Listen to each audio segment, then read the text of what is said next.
I'd just be brought up on charges. I would be accused of something. I would be, my time would be stolen. I'd be harassed. So why? I was doing them a disservice because they were thinking that they were getting an education, but they were not. The whole raison d'etre of the institution is to replicate the dominant ideology. Like, that's what it exists for. Mm-hmm. Portland State, that's what it is. It's an idea factory. It's an ideology mill, and they have certain conclusions that they just forward to students, and then they assign articles that they themselves have written that the students or their buddies, their ideological colleagues have written, their peers, and then the students answer back on exams. Like, they go into the classroom knowing that they have the right answers to moral questions. Mm-hmm. And the goal is to just constantly replicate the ideology. Society, every disparity in outcome is due to systems. It's not if racism occurred, it's how it occurred. The only remedy to past discrimination is present discrimination. That's the Kendi thing. Mm-hmm. Your denial of your racism is evidence of your racism. That's the Robin DiAngelo thing. You can just go down the litany of things.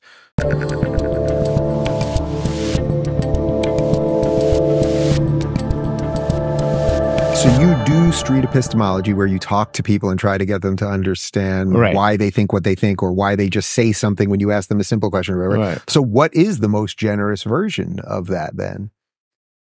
The most generous version of why it in that sentence is why leftist mayors in blue cities along the West Coast, to a certain extent the East Coast, have allowed their cities to become, unthinkably bad. I think the most generous interpretation of that is that they believe that, and I'm spitballing, I'm not sure this is true, just so you know, I think that they believe that the system is inherently unfair to groups of people, and by enacting certain policies, those policies are compassionate and kind, even if the consequence of those policies are it increases homelessness or homeless people die on the street. I think that's what the thinking is. Yeah. That's pretty generous in that the results of what they do seem to cause chaos and destruction and urban blight.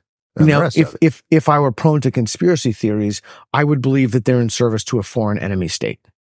Because it's almost hard to believe that the urban decay in its rapid onset was the result of mere incompetence. It's truly buggers the mind to think that. Well, that's why I started with the college thing and then jumped to the city thing. Because I know in the years that we've known each other, we've gone to a lot of fancy dinners with fancy people who talk about all of these things. And I was always amazed that everybody was always talking about Harvard. What's going on at Harvard? Something's wrong at Harvard. And I would always think, well, I don't care that much. All right, Harvard, it's Harvard. Yeah. Whatever it is, it's got a name, but I don't really care that much. But I suppose I see that the Ivy Leagues really did go out of their way to breed several generations of people, I'll say it more maybe offensively than you will, with sort of broken brains. Yeah. I sympathize with these kids. No, that's that's a terrible my point. thing to say about them, that they have broken brains. They're extraordinarily mediocre intellects. No, it's just true. They are. But do you? I sympathize with these kids. When you were teaching these kids, did you have a sympathy for how confused they were when they would come into your classroom? No, I felt that at some point I was doing them a disservice because I wasn't really allowed to teach them, especially since I taught critical thinking and ethics.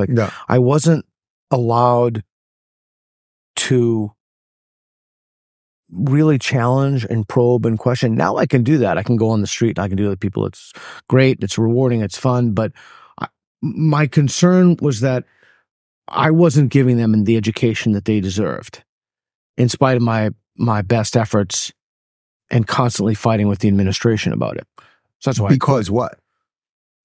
I'd just be brought up on charges. I would be accused of something. I would be, my time would be stolen. I'd be harassed.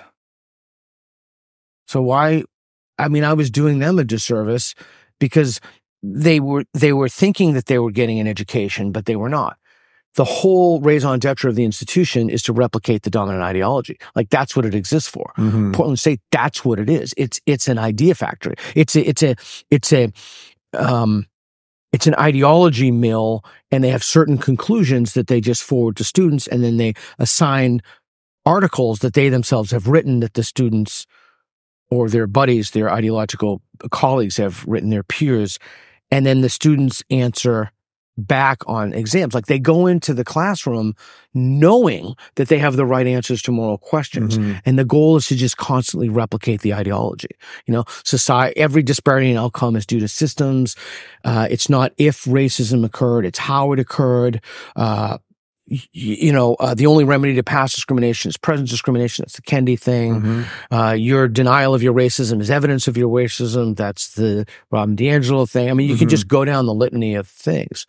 So, okay, so if we look at what's happened at the universities and then we look at what happened at the state level, as you just said, you're now in Florida bouncing around. You named 5 different cities and things are clean and you're not seeing the fentanyl walk and all that and everything else. We have some old people here leaning over, but our old people here even look pretty good. Do you have hope that that can be healed? Do you even care if that discrepancy between the states can be healed? Boy, that's a good question.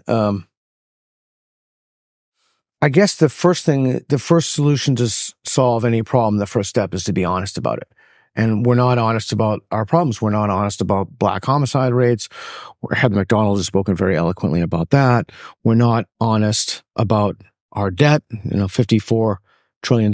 We're not honest about, I mean, we can list off the things about which we're not honest. So in order to solve those problems, border, for example, the southern border, which is totally insane. If you're not willing to be honest about the problem, you're never going to solve it. But you have to see those things as a problem in the first place. So am I hopeful? No, I'm not hopeful at all. I mean, I know that optimism sells. Pessimism sells too, I suppose. Well, I don't know if that's, I think, if you come in, people are like, oh, it's great. I feel great. Yeah. I don't know. I mean, we're just not willing to be honest about our problems. We're not, forget about even being honest, Dave, we're not even willing to have conversations about our problems. Forget about being honest about them. Like the trans medicine, the W path, the Twitter files with Schellenberger, my buddy, and has been on your show a few times. Like, we're just not willing to have an open conversation. And those people who are, they're excoriated by people. They're just, people lose their minds. Well, is that part of the thing that no one ever pays? We never have the right people pay for the problems, meaning we had this fiasco of COVID, regardless of whether we see it completely the same on the margins or not. This 3-year fiasco. Nobody got fired. Nobody got really, they sent Fauci once or twice to Congress, but nothing happens. There's no accountability where we're just like, okay, so it was wrong. Let's not do it again. Thus, we will do it again. You know what kills me in terms of accountability? The surgeons who have mutilated children's genitals. The fact that these butchers will get off, the fact that the hospital administrators who facilitated this will get off, this is an epic crime. And the fact that this is still going on, so there's no accountability in the system. And also the system isn't transparent anymore. We're claiming, in the academic context, we're claiming to both have meritocracy and want to promote equity or have offices of diversity and inclusion. I mean, it is no wonder that there's a crisis of confidence in institutions. People don't trust their institutions. I've been screaming about this for years.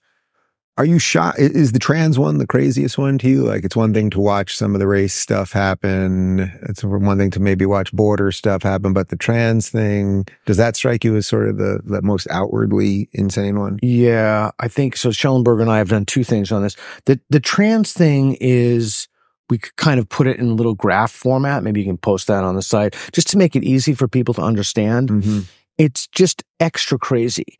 And it's the fact that we did something.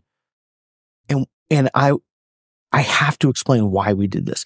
The fact that we did this to children. I mean, it's just so ghastly. The fact that our institutions, that we allowed surgeons to butcher kids without any, manufactured evidence is crazy. That its genesis goes back to queer theory. Its genesis goes back to we have to queer everything, which it doesn't mean like if you're gay. It means we have to have an alternative approach to viewing some kind of entrenched or established norm, something that's normative in society. And so you're born in the wrong body. And our friend Andrew Doyle has talked about this very, very well. This is basically an overt assault on homosexuals. Because basically they're taking usually effeminate boys over 50%. Or autistic. Sort of more jockey type girls. Yeah, and those are comorbidities. Yeah. Yeah. So those are covariant with each other that increase the likelihood that you'll get your genitals mutilated. Right. So basically, if you cared about the gays, so to speak, you would be fighting the trans thing 100%. Harder than anyone else, actually. 100%. Right. And that's the other problem with organizational and institutional capture, is that the psychologists they're trained in that ideology, right? So they, again, remember, think about it as the goal of the institution is to replicate the ideology to help people develop what the Brazilian educator Paulo Freire calls a critical consciousness. So you want to develop a consciousness, queering is part of that consciousness. You want to affirm people's gender. So it's not as if, someone suffers from gender distress. How do we alleviate it? We send them to a psychologist. But the psychologists themselves have been credentialed in a process which is corrupt. The whole thing is corrupt. All of it. It's literally all corrupt. If you're looking for smarter conversations about academia, check out our Academia playlist. And if you want to watch full interviews on a variety of topics, watch our full episode playlist, all right over here. And to get notified of all future videos, be sure to subscribe and click the notification bell.